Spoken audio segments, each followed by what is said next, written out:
Pensions. With thousands of wounded soldiers eligible for pensions, taxation would have to be increased to pay the pensions. Division.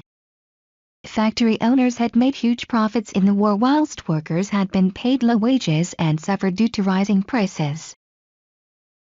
Women had gained greater independence and freedom from their wartime jobs. Traditional values. Many older Germans worried about the impact of women working on traditional family life and gender roles. Widows. Thousands of German women had lost their husbands. Political instability.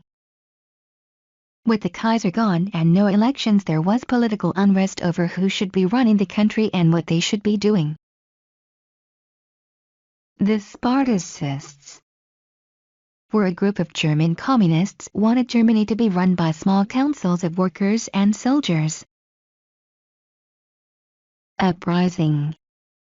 On January 6, 1919, the Spartacists seized power in Berlin. Freikorps. Ebert needed to take back control but had no troops, so he sent 2,500 ex-soldiers to attack the Spartacists and take back control. Defeat. After 3 days of fighting, the Freikorps defeated and killed the Spartacist leaders Rosa Luxemburg and Karl Liebknecht.